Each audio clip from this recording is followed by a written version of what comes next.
Bismillahirrahmanirrahim. Assalamualaikum warahmatullahi wabarakatuh. Alhamdulillahilladzi hadana lihada wa ma kunna linahtadiya laula an hadana Allah. Asyhadu an la ilaha illallah wahdahu la syarika lah wa asyhadu anna Muhammadan abduhu wa rasuluh. Allahumma salli wa sallim wa barik ala nabiyyina Muhammadin wa ala alihi wa sahbihi ajma'in. Amma ba'd, ikhwan akhwat, saudara-saudari yang dimuliakan Allah Subhanahu wa taala.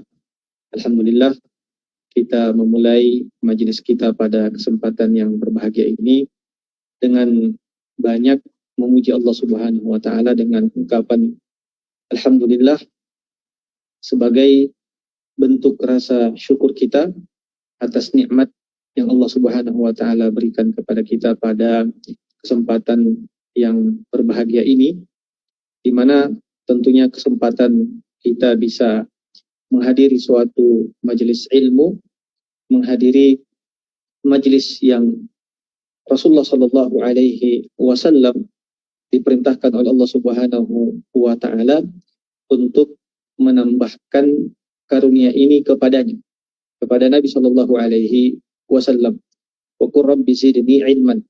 Allah Subhanahu wa Ta'ala tidak memerintahkan Rasulullah Shallallahu Alaihi Wasallam di dalam Al-Quran untuk menambahkan sesuatu kepadanya dari dunia ini, melainkan adalah agar Allah Subhanahu Wa Taala menambahkan ilmu kepada Rasulullah Shallallahu Alaihi Wasallam, sehingga sebagai pengikut Nabi mendapati diri kita berada dalam karunia yang besar ini, berada dalam karunia ilmu, karunia yang jauh lebih besar, jauh lebih mulia dibandingkan semua kenikmatan-kenikmatan yang ada di dunia ini, maka patutlah kita sangat bersyukur. Dan di antara cara kita mensyukuri nikmat Allah Subhanahu wa Ta'ala dengan bisa menghadiri majelis ilmu ini adalah istiqomah di atasnya, senantiasa berusaha mencari majelis-majelis ilmu untuk menambah ilmu kita dan menambah wawasan kita terhadap agama kita, untuk lebih mengenal Allah Subhanahu wa Ta'ala dan menyembahnya di atas ilmu. Kemudian salat dan taslim senantiasa tercurahkan kepada baginda Rasulullah Sallallahu Alaihi Wasallam, kedua kita, teladan kita, di mana di akhir zaman yang sekarang kita hidup di dalamnya semakin terasa betapa butuhnya kita untuk banyak membaca, banyak kembali untuk belajar sirah, belajar tentang kehidupan Nabi Sallallahu Alaihi Wasallam, agar kita semakin teguh, semakin istiqomah di atas jalan kebenaran ini. Ikhwan akhwat barakallahu fikum, pada kesempatan yang berbahagia ini kita akan memulai suatu pembahasan, dan barangkali pembahasan ini berulang-ulang kita dengarkan atau bahkan sudah pernah melewati pembahasan tentang ini. Namun tentunya ilmu agama kita, ilmu syar'i, ketika kita mengulang-ulanginya, terkadang ada saja hal-hal baru yang kita dapatkan. Begitu juga dengan ulama-ulama kita dahulu, para salafus soleh, mereka mengulang-ulang membaca Al-Quran, tetapi seakan-akan tidak pernah berhenti fawaid, manfaat yang mereka dapatkan, padahal ayat-ayat yang mereka baca adalah ayat-ayat yang sama.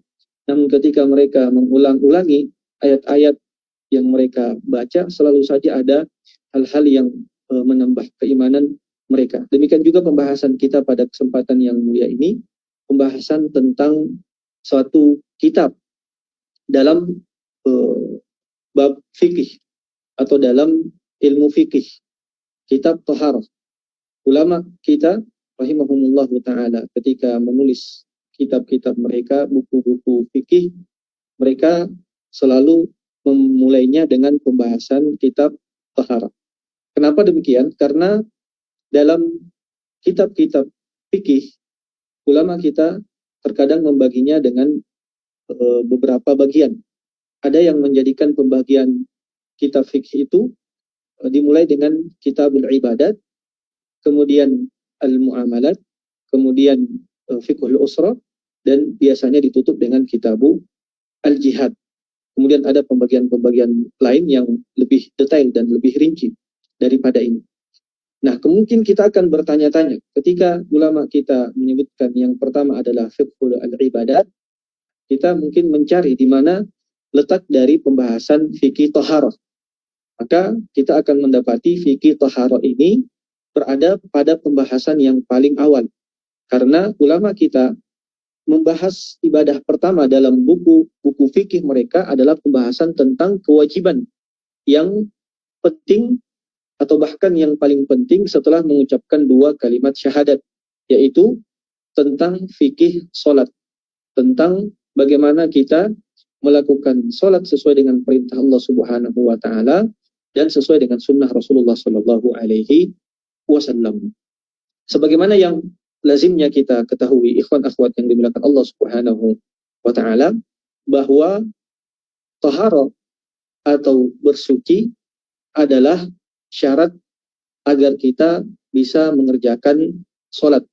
Rasulullah Sallallahu Alaihi Wasallam bersabda, "Miftahus solati at-tahur," bahwa kunci dari solat itu adalah bersuci. Sehingga kalau kita ibaratkan solat ini adalah ruangan, kita ingin masuk di dalamnya, maka kita tidak akan bisa masuk ke dalam ruangan itu, menikmati apa yang ada di dalam ruangan itu, kecuali kita membuka pintunya terlebih dahulu. Maka untuk membuka pintu itu kita butuh untuk mendapatkan kuncinya, dan kuncinya adalah bersuci. Nah, untuk pengertian bersuci ini sendiri atau toharah ini, dalam syariat kita, ulama kita memberikan pengertian tentang toharah, tentang bersuci ini adalah irtifa'ul hadath wa zawalu an-najis. Bahwa bersuci itu adalah kita menghilangkan atau mengangkat hadas. Dan hadas ini ada dua, ada hadas akbar dan ada hadas asghar. Kemudian juga adalah wazawalu an-najas, yaitu menghilangkan najis. Inilah pengertian dari taharah atau bersuci. Ketika kita ingin melakukan sholat, maka kedua dari unsur yang disebutkan dalam pengertian taharah ini harus terpenuhi. Yang pertama, kita melihat diri kita. Apakah diri kita ini sudah suci dari hadas atau tidak? Nah, dalam kaitannya hadas di sini, apakah kita telah melakukan qada'ul hajat, baik itu buang air kecil akramakumullah ataupun buang air besar.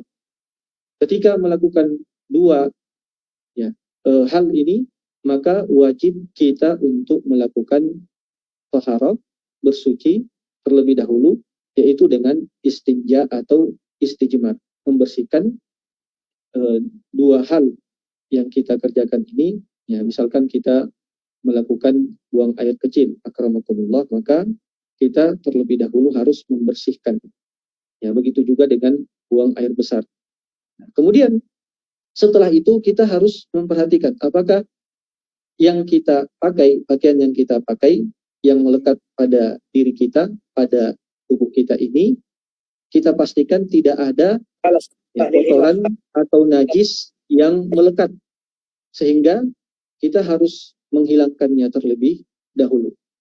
Jika kedua hal ini telah kita lakukan, kita telah melakukan taharah dengan istinja dan melakukan taharah dengan menghilangkan unsur-unsur najis yang melekat dalam diri kita, maka kita telah memegang kunci ini. Dengan demikian kita sudah bisa mengerjakan sholat.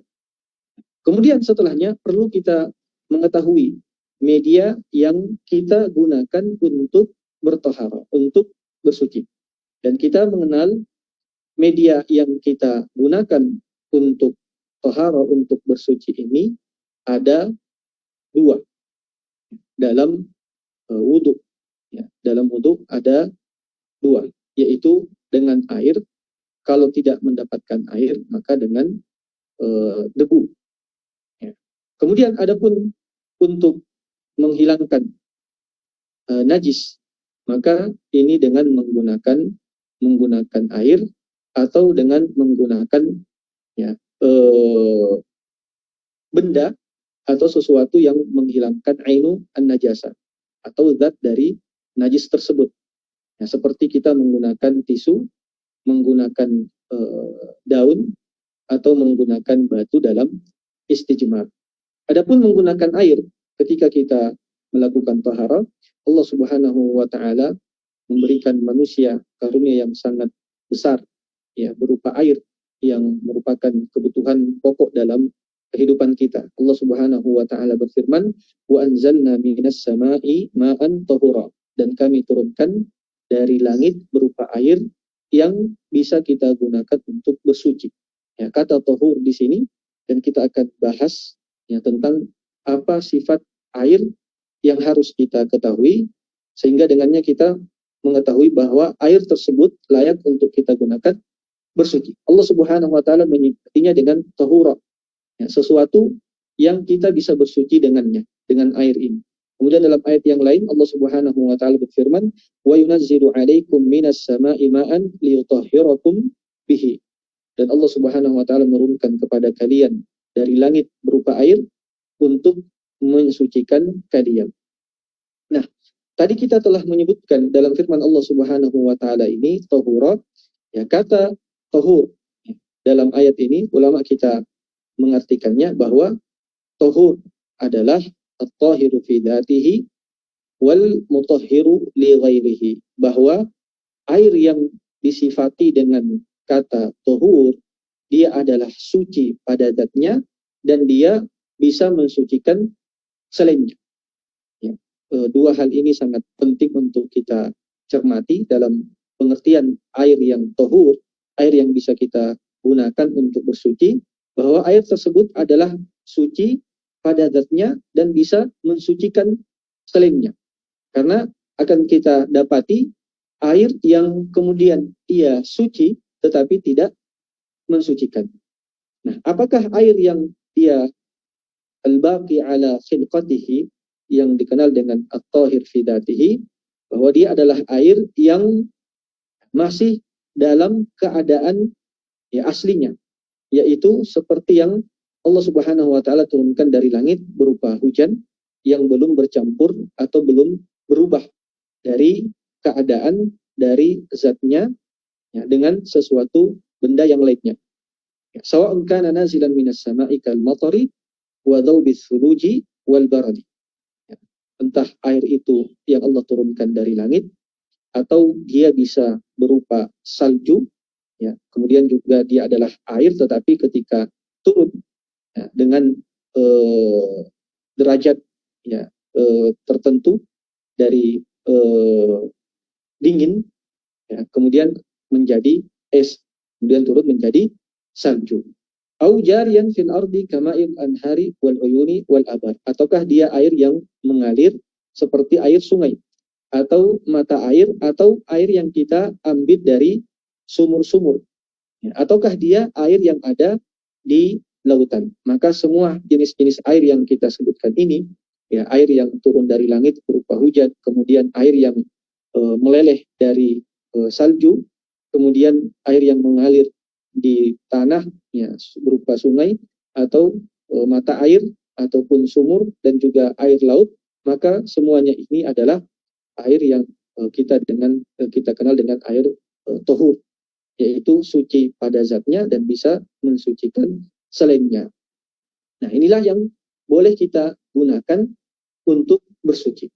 Adapun selain daripada air ini, ya, misalkan air yang telah bercampur dengan benda lain, apakah boleh kita menggunakan air tersebut untuk bersuci atau tidak? Misalkan kita ada air di rumah, ya, kita punya kolam ya di depan rumah. Terkadang ini kita bisa dapati atau masih kita lihat ya, pemandangan seperti ini di desa-desa. Biasanya di depan rumah mereka itu ada kolam penampungan air ya, kecil. Ya, biasanya juga kalau desa-desa yang kemudian tanahnya agak becek ya, apalagi musim hujan, biasanya air itu disediakan untuk mencuci kaki sebelum masuk ke dalam rumah ya, dan juga terkadang difungsikan untuk melakukan wudhu sebelum keluar ya ke masjid. Nah, apabila tempat penampungan air seperti ini tercampur dengan sesuatu, maka kita lihat air tersebut. Air ini jika berubah, ya, salah satu dari tiga hal yang kemudian kita bisa menilai apakah air tersebut masih layak untuk kita pakai atau tidak. Ya, pertama kita melihat dari warnanya. Apakah warnanya telah berubah? Kemudian kita juga mencium bau dari air tersebut. Apakah baunya ya bukan seperti air pada umumnya yang kita pakai? Atau kita bisa ya dengan warna, dengan dengan baunya, ya kemudian kita melihat ya, apakah ini masih bisa kita pakai atau tidak.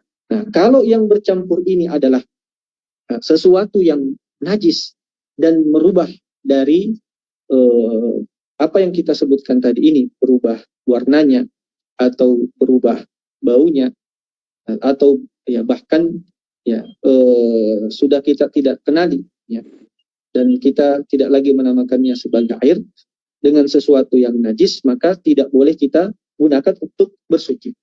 Ya. Ini kalau yang kita lihat, ya, kita dapati airnya ini telah bercampur dengan sesuatu yang najis. Mungkin ada anjing yang kemudian akramakumullah ya tidak sengaja buang hajat di penampungan air tersebut. Maka air ini kita cium telah berubah baunya, telah berubah warnanya, maka kita bisa memastikan air ini sudah terkontaminasi dengan sesuatu yang najis, sehingga tidak boleh kita pakai untuk berwudu ataupun bersuci. Ya, berwudu ataupun bersuci, entah itu dengan kita pakai untuk cebok, karamakumullah, atau ya kita lihat ya apakah air ini berubah dengan sesuatu yang suci, ya sesuatu yang tidak najis. Ya, benda-benda lain dia bukanlah benda yang najis, tetapi berubah dari salah satu sifat yang kita sebutkan tadi. Maka kita lihat kalau yang bercampur dengan air ini, ya misalkan ada tanah atau ada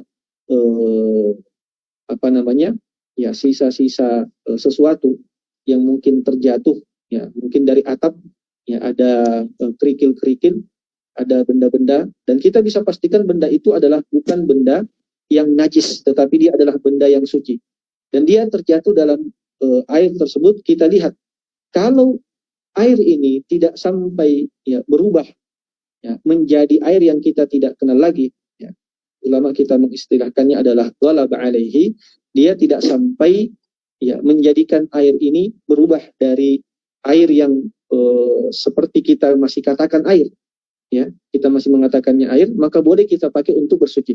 Tetapi kalau kita menamakannya bukan lagi dengan nama air, ya contohnya ya ulama kita mencontohkan adalah ya seperti air yang kita campurkan dengan teh. Nah, kalau kita mengambil sebuah gelas, ya, mencampurkan teh, ya kita tidak akan lagi mengatakan bahwa itu adalah air, tetapi kita pasti akan menyebutnya dengan sesuatu yang bercampur dengannya. Ya, apalagi kalau sudah ghalaba alaihi. Ya, kita ambil tehnya itu dia menjadi air teh. Maka kalau dia sudah berubah, meskipun dia adalah air, tetapi berubah dari airnya menjadi air teh, maka ini juga ya tidak boleh kita gunakan untuk bersuci, ya karena sudah berubah dari kata air tadi. Nah, inilah yang kemudian perlu kita pahami terkait air yang akan kita pakai untuk bersuci.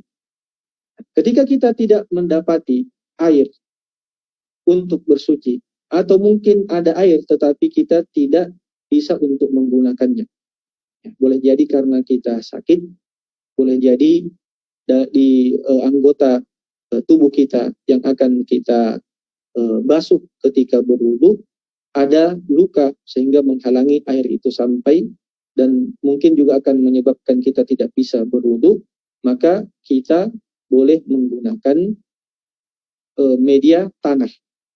Kita bisa menggunakan media tanah yang kita kenal dengan tayamum. Ya, dan Rasulullah Shallallahu Alaihi Wasallam telah pernah menjelaskan terkait tayamum ini ketika kita tidak mendapati air untuk bersuci atau untuk melakukan wudhu. Ya, Rasulullah Shallallahu Alaihi Wasallam ya, pernah mengajarkan tata cara tayamum ketika salah seorang sahabat ya, dalam keadaan junub. Ya, ketika itu ya, dia sudah mengetahui bahwa ada yang namanya tayamum, tetapi tata caranya belum eh, diketahui oleh sahabat ini. Ya, dia mengetahui bahwa ketika tidak mendapatkan air maka boleh menggantikan air itu dengan tanah. Ya, sehingga dia berguling-guling di atas tanah. Yang kemudian ketika sampai kepada Rasulullah Shallallahu Alaihi Wasallam, Rasulullah Shallallahu Alaihi Wasallam meluruskan apa yang dilakukan oleh sahabat radhiyallahu taala anhu ini. Ya, Rasulullah Shallallahu Alaihi Wasallam mengajarkan tata cara berwudu. Ya, juga Allah Subhanahu Wa Taala jelaskan dalam Al-Quran. Allah Subhanahu Wa Taala berfirman, wa in kuntum marda aw ala safarin aw jaa ahadun minkum minal ghaiti aw lamastumun nisaa falam tajidu ma'an fatayammamu sa'idan thayyiba. Ya, jikalau kalian sakit atau dalam keadaan safar atau ya salah seorang di antara kalian dari buang hajat ya atau telah mendatangi istrinya yang melakukan hubungan suami istri dan tidak mendapati air, maka diganti dengan tayamum. Ya. Kemudian kata falam tajidu ma'an di sini ya kita tentunya dituntut untuk mencari ya, mencari air tersebut sehingga kita tidak mendapatkan ya, barulah setelah itu kita ya, boleh untuk bertayamum ya, dan ini tentunya menunjukkan ya, bagaimana Islam ini sangatlah mudah bagi kita ya, bagi kita umat Islam ya, sehingga ketika kita mendapatkan penghalang dari melakukan suatu ibadah, Allah Subhanahu wa taala selalu memberikan keringanan.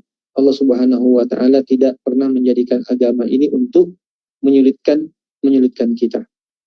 Ya. Kemudian di antara hal yang menjadi perhatian ulama kita dalam pembahasan taharah atau bersuci ini ya, bahwa sebagaimana kita memperhatikan ya taharah dari jasad kita ketika ada kotoran ya kita hilangkan kotoran dari jasad kita itu ketika kita telah melakukan buang hajat maka kita harus membersihkannya dengan air ya, kemudian ketika kita sholat kita berwudu untuk mensucikan jasad kita ini, maka demikian juga apa yang kita lakukan dengan hati kita ya, tempat di mana Allah Subhanahu wa taala menilai seorang hamba, tempat di mana Allah Subhanahu wa taala selalu ya, melihat kualitas diri kita sebagai seorang hamba di hadapannya. Ya, sehingga kalau kita seorang muslim dituntut untuk betul-betul memperhatikan taharah kita, wa thiyabaka fatahhir ya, dan pakaianmu ya, dan ini adalah khitab, ini adalah firman yang Allah Subhanahu wa taala tujukan kepada Rasulullah sallallahu alaihi wasallam untuk mensucikan pakaiannya, maka apa yang jauh lebih penting dari jasad kita, dari sekedar pakaian kita, dari tubuh kita, haruslah kita lebih memperhatikannya, yaitu hati kita yang Allah Subhanahu wa taala melihat ya, sejauh mana kemuliaan kita di hadapannya. Ya.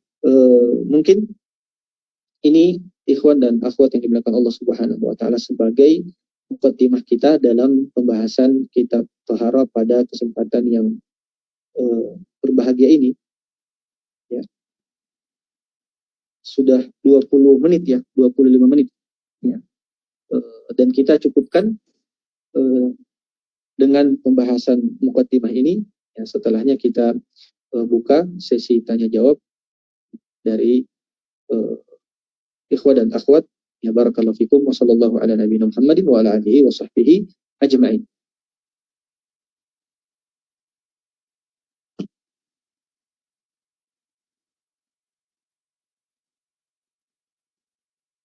Ya, baik, silahkan ikhwan, akhwat, barakallahu fikum.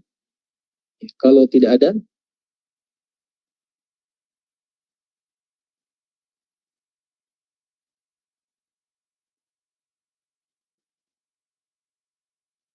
nah,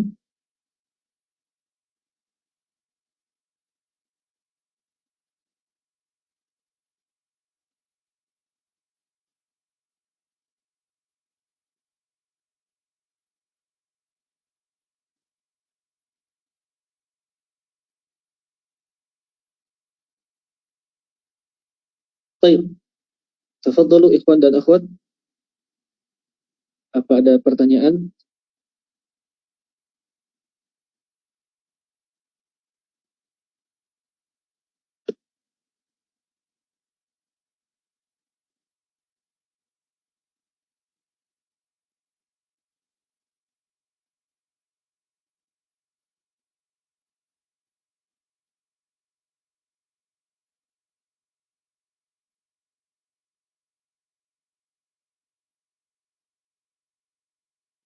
Ya, silakan.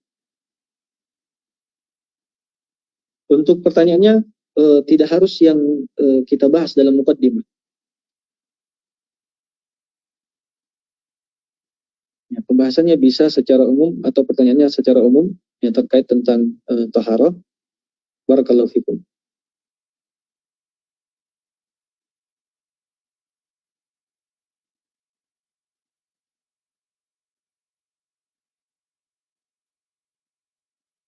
Nah, ada pertanyaan. Eh, nah, ya, pertanyaannya adalah bagaimana hukumnya mengambil air wudhu dari bak air yang dipakai untuk membersihkan hajat. Ya, tentunya bak air ini adalah ya seperti di dalam WC, ya di dalam WC. Ya, nah kita bisa lihat, ya tentunya bak seperti ini disediakan timba, ya disediakan timba, ya, atau disiapkan gayung ya untuk mengambil air dari bak seperti ini. Maka air ini adalah air yang suci. Maka air ini adalah air yang suci. Ya, dan jangan juga kita ini biasa juga, ya, ikhwan dan akhwat, apalagi saudara-saudari kita yang ada di barangkali ya di desa itu biasanya mereka ada was-was, ya biasanya mereka ada was-was, ya apakah air di dalam WC itu suci atau tidak. Ya maka untuk hal seperti ini was-wasnya kita buang, ya was-wasnya kita buang. Ya air ini selagi tidak berubah, ya dari warnanya, dari zatnya, ya kemudian tidak berubah baunya, maka boleh kita gunakan untuk bersuci. Adapun ada was-was yang mungkin ada percikan air kencing, ya akramakumullah, atau ada percikan ini, maka ini ya kita apa namanya jauhkan was-was seperti ini. Yang kita jauhkan was-was seperti ini karena ya ini akan menyulitkan diri kita. Ini akan menyulitkan diri kita. Jadi jangan kita terlalu jauh was-was apakah ini jangan sampai ada ini, jangan sampai ada ini, selagi tidak berubah dari tiga hal yang kita sebutkan tadi, ya warnanya, zatnya, dan baunya, boleh kita gunakan untuk taharah. Wallahu a'lam.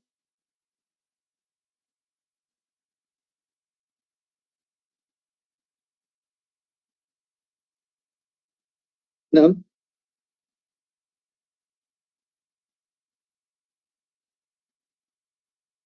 ada pertanyaan lain?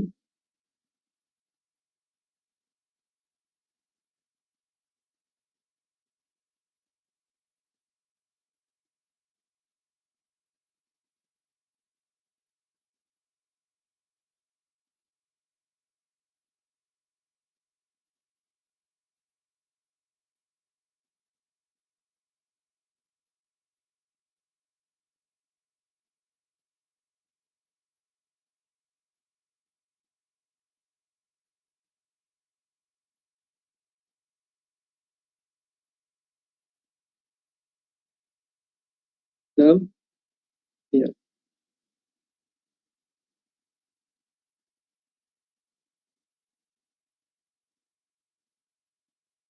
ya. Kemudian eh, ya hukumnya bagaimana menggunakan air zam-zam untuk berwudu atau mandi? Ya, karena anak pernah melihat ya ada yang melakukan yang demikian, syukran. Ya, pertanyaannya apakah air zam-zam suci atau tidak? Tentunya kita akan mengatakan bahwa air zam-zam itu suci. Kalau airnya suci, ya mau air zam-zam, ya mau selain air zam-zam, boleh kita gunakan untuk taharah. Boleh kita gunakan untuk mandi, atau boleh kita gunakan untuk berwudu. Ya, karena dia adalah air yang suci. kecuali kita mungkin air zam-zam, ya ini adalah air yang kita mungkin anggap dan tentunya ya bagi kita umat Islam adalah air yang bukan hanya sekedar suci, tetapi air yang memiliki keistimewaan dan keutamaan. Ya mungkin akan kita anggap ya sangat disayangkan kalau air itu dipakai selain daripada minum. Ya, kalau memang tidak ada air lain kecuali air zam-zam ini, maka apa boleh buat? Boleh kita gunakan air zam-zam untuk berwudu. Ya, kalau memang tidak ada air lain ya, untuk kita berwudu. Kalau ada air lain, tentunya kita gunakan air lain tersebut. Ya Allah Taala. Ya, kemudian pertanyaannya, ya pertanyaan di luar materi. Ya, kalau pertanyaan di luar materi masih ada kaitannya dengan taharah. Ya, pembahasan tentang taharah ini, ikhwan dan akhwat, ini sebenarnya sangat luas. Ya, termasuk masalah pakaian, ya, kaitannya dengan bermuamalah dengan orang-orang kafir, ya, bagaimana makanan mereka, minuman mereka. Ya. Karena makanan dan minuman ini ya juga termasuk di dalamnya orang-orang di luar Islam. Ya, hukumnya misalkan mereka makan babi. Nah, bagaimana hukum dari nampan atau piring yang mereka gunakan atau bejana yang mereka pakai untuk menampung air. Kemudian bagaimana kalau air sumur yang berbau dan berwarna agak keruh, apa bisa dipakai bersuci? Nah, air sumur yang ya ini kadang ya, bukan cuma air sumur, ya, kadang ada air sungai. Ya, air sungai ini kita sudah lihat berubah. Kita melihat air ini, kalau kita masih menganggap dia adalah air ya, yang masih dalam sifat aslinya seperti misalkan air sungai. Nah, air sungai yang mengalir itu, ya memang warna dari air sungai itu memang seperti itu. Ya, mungkin karena banyak misalkan ya apa namanya banyak pohon bakau misalkan. Ya, maka airnya biasanya itu agak kehijau-hijauan atau agak kecoklatan. Nah, memang air sungai ya seperti itu. Ya, warnanya seperti itu. Sehingga boleh kita gunakan untuk bersuci. Ya, begitu juga dengan air sumur. Ya, begitu juga dengan air sumur. Kalau memang ya, sumber airnya itu adalah air yang keruh, ya, dan tentunya tidak, ya kita bisa memastikan ya apakah dia berubah baunya atau zatnya atau dengan ya warnanya. Nah, kalau tidak ada ya najis yang kita yakini, maka ya tidak apa-apa kita menggunakan air keruh itu untuk berwudu. Allah Ta'ala alam.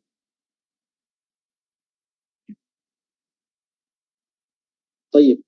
Kemudian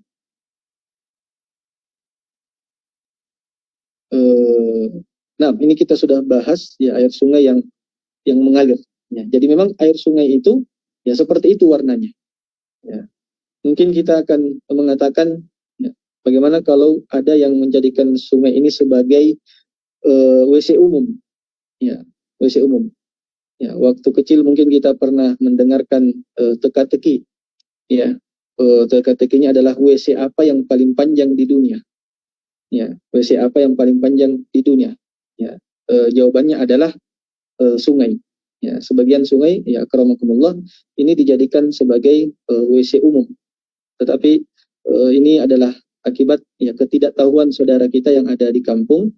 Ya, padahal tidak boleh ya kita menjadikan tempat-tempat umum seperti ini termasuk sungai, ya tempat di mana orang mengambil air ya pada tempat itu untuk kita buang hajat di situ. Ya, ya ini termasuk hal yang dilaknat di dalam Islam. Tidak boleh. Tapi ketika airnya itu mengalir, ya, air sungai, ya bukan hanya sekedar kotoran saja, ya hajat saja, ya bahkan ya banyak orang yang membuang bangkai ke sungai. Ya, maka air ini tetap ya pada sifatnya dia adalah air sungai, ya dan dia adalah air yang mengalir, maka tetap ya kita anggap sebagai air yang suci. Kemudian ini agak karena HP saya agak miring, ya jadi pertanyaannya juga agak miring.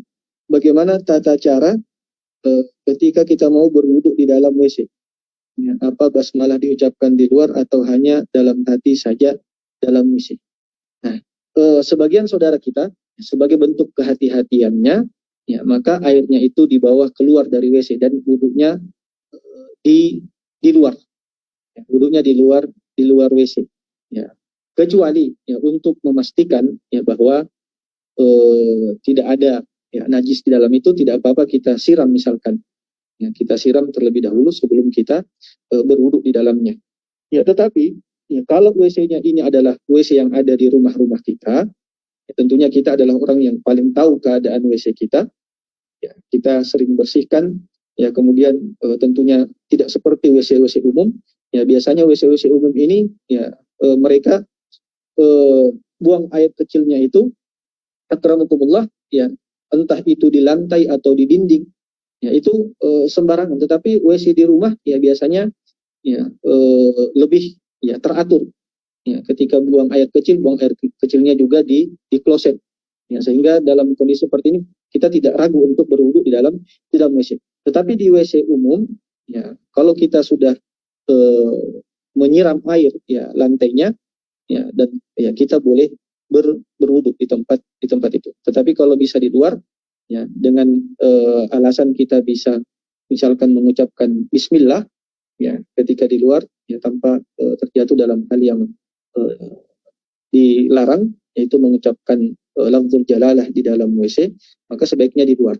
Ya, namun terkadang kondisi seperti ini dialami oleh akhwat kita. Ya, akhwat kita karena tempat umum, ya mereka agak sulit di luar, ya mereka harus membuka hijab, ya, dan jangan sampai terlihat orang, maka pilihannya adalah berwudu di dalam WC. Ya, jadi untuk sebagai bentuk kehati-hatian kita siram terlebih dahulu ya lantainya ya dengan air, barulah setelah itu kita berwudu dan basmalahnya diucapkan dalam hati. Allah taala. Kemudian bagaimana hukumnya kita berwudu di air yang ditampung. Nah, kita sudah jelaskan tadi. Kalau air yang ditampung ini tidak berubah ya zatnya, warnanya, ya, kemudian dari baunya ya, dari air tersebut, ya, maka tidak mengapa kita gunakan untuk berwudu. Kemudian bagaimana hukumnya berwudu dalam WC? Ini juga kita sudah jelaskan, karena tidak aman untuk berwudu di luar, ya, di tempat terbuka. Kita sudah jelaskan juga. Ya, dan paling penting adalah ini biasanya akhwat ya akhwat yang bertanya. Nah, ini yang tadi kita ingatkan bahwa hendaknya kita menghilangkan was-was, ya, was-was tadi. Ya, kalau kita sudah berhati-hati, khususnya di WC umum kita sudah siram air lantainya, ya silahkan berwudu, ya tanpa ada kemudian keraguan-raguan, ya was-was tadi. Baik. Wallahu taala alam. Nah, ada lagi?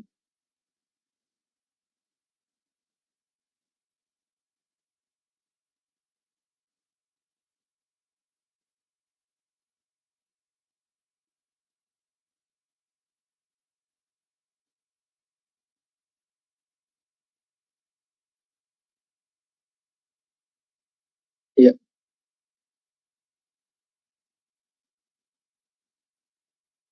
Nah,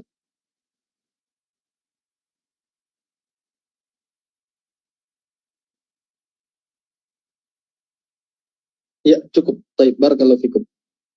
Ya, karena waktu yang membatasi kita, jazakumullahu khairan ikhwah dan akhwat yang telah menyempatkan diri untuk bergabung ya di majelis virtual kita ini.